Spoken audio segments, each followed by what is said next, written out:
So we get tons of questions every day about who we are, what we're doing, how we're gonna help Inside Global. We also get a lot of questions, my client needs this. So I just thought, let's all sit down and talk about it. So that way we can answer questions, we can let you know what's coming for you. And I think we all have really interesting, unique stories that led us to this team. So here we have Joe, who's our DE&I analyst. We have Maya, who's our Diversity Council PM. We have Bria, who is our DE&I strategist, and Amani, the newest member of our team, our community and partnerships manager. So I think to start out with, I always like to share Bria's story because it's miraculous to me. Bria was a 100K account manager when I gave her a call and said, hey, what are the odds? Do you want to move to, what are the odds you move to Atlanta and join the DE&I team? So Bria, what made you move here? Who, me? Latina, colorblind, tattooed woman, interested in DE&I. Not sure. No, I mean, I think I really am passionate about this space, but I didn't necessarily realize my passion until I started to see it come to play in my actual work. So I won Phoenix's first MSD project, and it was a COVID-related project. So we placed 400 people back to work in a time where unemployment was at its highest that America has ever seen. And so having that opportunity to, give people calls and let them know, hey, you have a job again, And then on top of that, the fact that they're impacting and helping their community every single day by tracking COVID cases, by making sure that people in their homes are okay, how their symptoms are and whatnot, that was incredible for me at a minimum. Right? And then half of the program being bilingual, being Spanish speaking, interviewing half the people, so 200 people being part of the Latin community, my community, was so impactful for me, and knowing what a difference I was able to make in that space was huge for me. And so I was like, where can I continue to make this impact? Because it's so much deeper than staffing, right? I don't think any of us signed up to do a recruiting role straight out of college at Inside Global. Yeah. I want to staff. Not staffing. Right? So it's like, I mean, if it was, power to you. You're a step ahead of me. But I think that, this is really where my passion lied. And I was like, spread is nice. We all love money, right? But being able to have impact that's generational was huge for me. So I ended up being an ambassador, as most of us were, and I wanted to combine the two, right? So I wanted to be able to go to our clients and find these opportunities again, and I wanted to go to our consultants and say, hey, we found these opportunities for you. So that's really why I did this, and I will never turn back. I love that. And I think more than you, Bria, Joe probably gets this question a lot. Why am I here? People, whenever we're all together, they do look at me and, I'm a straight, white, cisgender woman. And I think there is sometimes some confusion from people of, White? Yeah. Why do you care? Why are you here? Why are you making this your job and your role? And I just think back on whenever I first interviewed at Insight Global, and the first question that I asked was, what's the diversity like here? And the sales manager that I spoke with, she was like, we're still trying to figure this thing out. We just started this new diversity council thing. Maybe it's something you could be a part of if you worked at Insight Global. And I was like, someone else's responsibility. Y'all need to figure this out first. So I declined the job, ended up working here, obviously, a few months later. But then last year, in June, after George Floyd was murdered and all of the protests that were going on, I remember sitting in client meetings, and I would, just because of the color of my skin, a lot of my clients would assume that I had certain, viewpoints or opinions on the whole situation. And they would say some unsavory things sometimes. And, because of what I look like, I just had the privilege of changing the topic of conversation, redirecting, whatever it may be. But they didn't know that I was logging off at 5 every day, putting on my mask, walking downstairs and going to the protests. Right. They didn't know that. Right. And, for me, I was looking back on some of these moments and understanding that the color of my skin, how I look, has given me the privilege to be choosy about when I am an ally, you know, when I'm required to be an ally. And that wasn't okay with me. You know, this is the work that I'm passionate about. I love people, and my love for people is not limited to one certain type of person. It's for all people. And if I can, you know, use that love to make a difference vocationally, you know, that's the job that I'm gonna go with. I mean, it's hard work, obviously. It's hard, but you know, I'm not a stranger to hard work. I opened 2 offices before I moved to Atlanta. So this is just the work that I'm passionate about, and it's the work that I'm gonna do. Here we are. I love that. And Maya, you also started out as an ambassador, and I was, you know, lucky enough to be invited on your regional call. But yeah, I would love to hear more about your story. So yeah, so I started off as an ambassador. I started off in 2019, so I think around the same time both of you guys did, as an R1 in the Nashville office. I remember accepting the job and being like excited, like my first job career out of college. I'm hyped. I call my mom, I'm like, I got a job with Insight Global, and she does her research, and she's on Glassdoor and on their Instagram and on their website. And she's like, I'm excited that you have a job, but like, not seeing too much people that look like you. And I was like, I mean, charge to the game. Like, I've been there before. I went to a predominantly white institution, so I'm no stranger to being a minority. But I was like, if I don't take the chance to add some color to that space, who will? Right. So I stepped into the role, kind of hit the ground running, was one of 3 Black women in the office, and then by the time I got promoted, it was just me.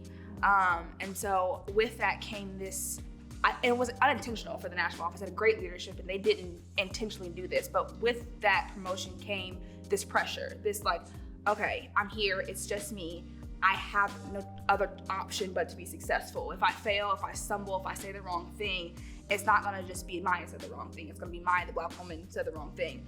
And I don't want to prevent opportunities from my fellow brown and Black women. You know, I want them to be able to come into a space and be like, Maya killed it. Like, I know for a fact you're gonna do a great job. So I joined the ambassador program just really to find my voice. Like, I was really interested in being able to tell people my story and let them know, like, professionalism is a spectrum, and diversity is a spectrum. I'm Black, I'm a woman, I'm a first generation college student, my dad's a veteran. So I show up with braids in my hair, and I host this regional call, and I'm like calling out leadership. I'm like, yo, also no one said anything about this, this, and this. And I ended the call, and I called my sales manager and was like, that was a bit much, huh?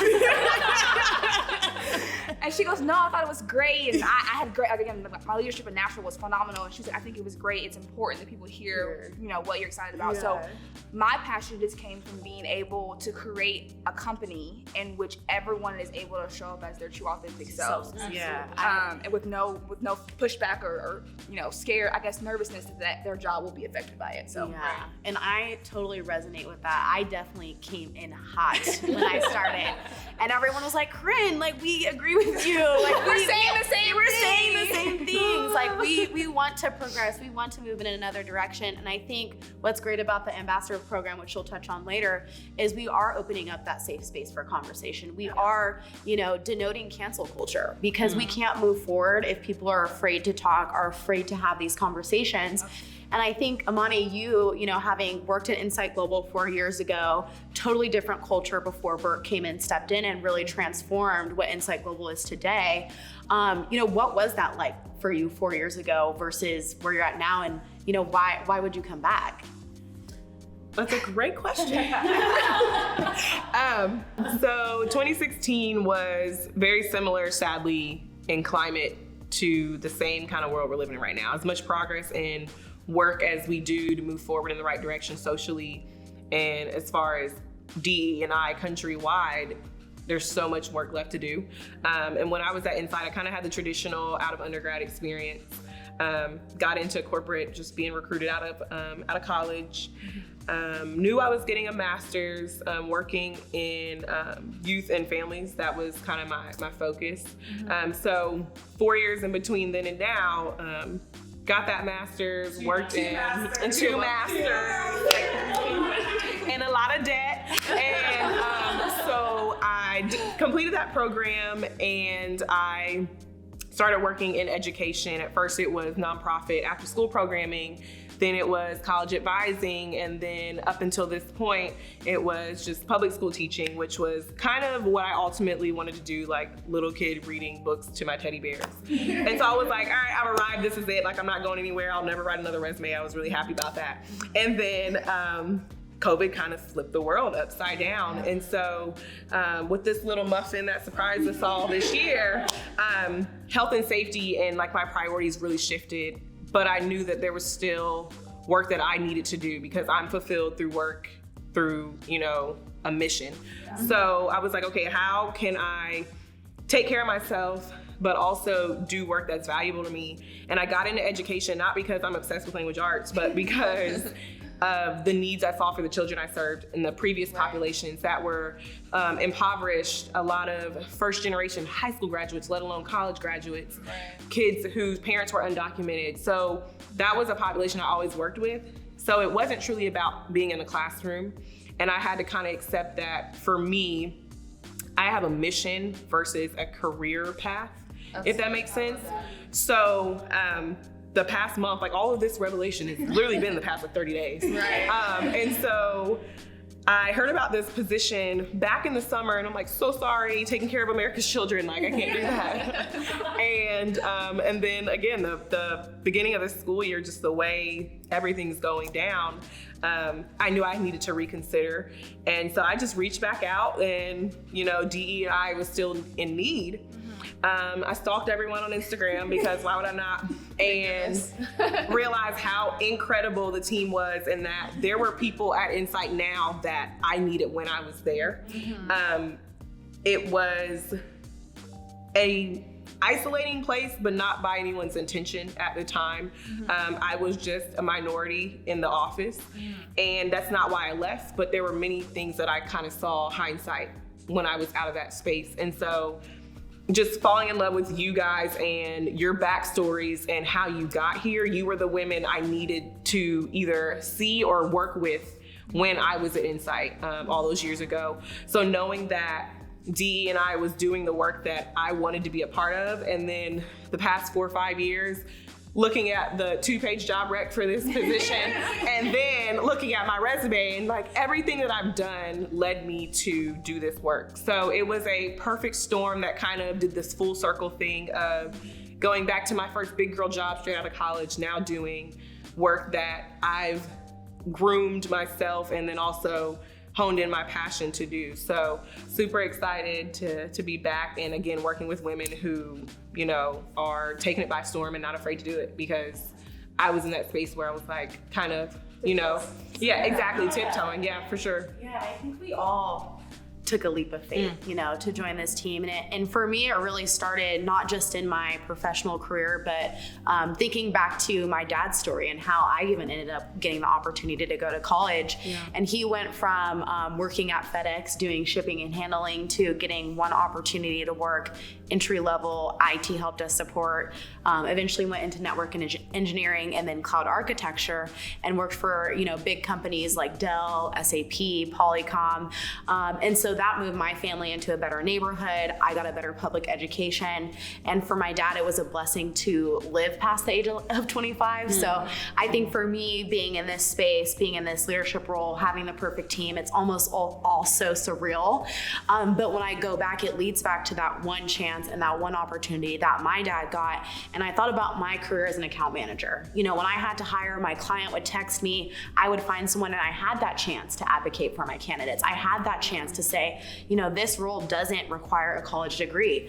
We have a perfectly qualified veteran who can fit perfectly into your organizations. And when I think about, you know, us being able to give people that one chance or that one opportunity, Bria, that's exactly what you get to do every day in your role. Yeah.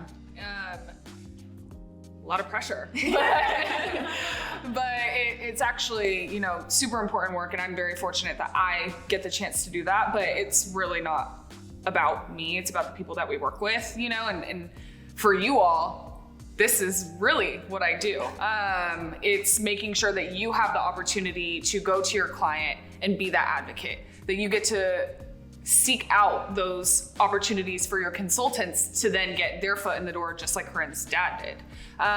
For recruiters, you get to have those conversations with your consultants and make sure that they know that they're heard, that they're seen, that they're gonna get a seat at the table, right? Because that's really what matters most. And so it's identifying that, it's figuring out, okay, how can we sell that? How can we have these conversations? What are the next steps that we need to take? And so I got fortunate enough to work with you all, but then now I get to tailor that and make it something to where the whole field gets it, right? So that's really what my role is just making sure that we provide those opportunities directly and indirectly with our clients and our consultants.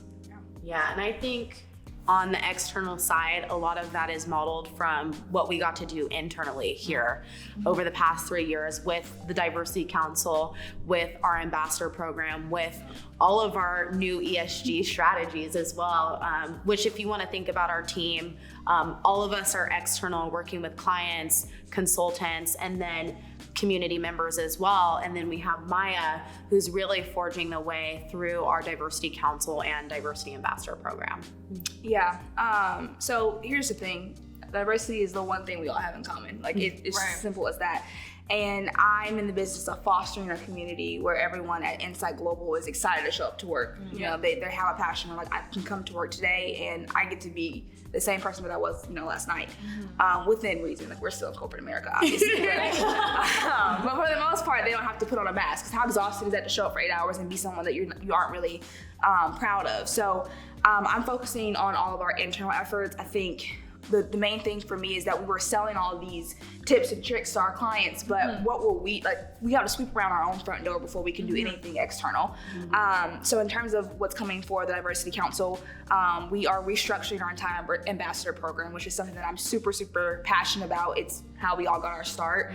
And so I really was making sure that I was able to give people back their voice and to create a program that allowed people to speak up and say things that were important. So we have that, we have our energies, and I want to preface also by saying all this is going to be on my IG, so please take the opportunity to go and navigate through our Diversity Council tab on the My IG page. But we have our energy groups, our employee resource networking groups that are available for everyone in the company. We have the ambassador program, we have the Diversity Council as a whole.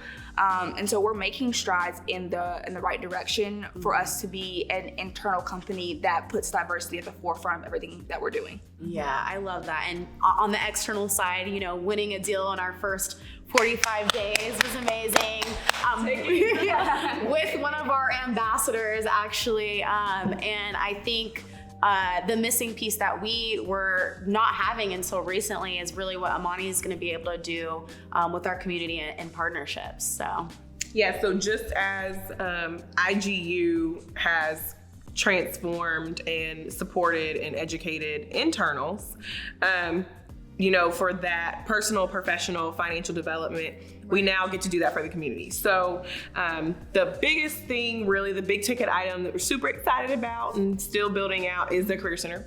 And so just having opportunities, being near the MARTA station and being in a prime location to reach organizations in the metro area, we get to give opportunities to upskill and develop workforce in a DE&I fashion, making sure that it's a diverse force. And so I'm really excited to work with this team and a couple other different ladies in the company internally to bring everything you just heard today, all of our passion, to the community, because we're a staffing firm and our job is to staff. But if we care about DE&I, how do we get diversity, equity, and inclusion outside of our doors? So I'm really excited to kind of take all that I've learned and done over the past few years outside of Insight Global back here to educate, these partners on how they can support their clients as well. So I love that. Okay, so I know that was a lot of information, but just to recap, so you will be able to get on my IG today and see our new council members for our Diversity Council. You'll also be able to see all of our new ambassadors. You'll be able to sign up for the elective that I'm hosting first week of November. This is just to cover diversity, equity, inclusion, unconscious bias, just to give you some basics to be able to navigate those conversations. You'll also be able able to get on and see our advisors. This is our sales force working with Bria. To be able to really deliver to our clients. One of our advisors actually partnered with us to sign our first DE&I deal within our first 45 days. So we're really excited about that. But Bria is also gonna be hosting a study hall this week, this Thursday. So for all of our salespeople, feel free to join. I am so excited for all of you to get these resources, for all of this content to be on my IG, so check us out.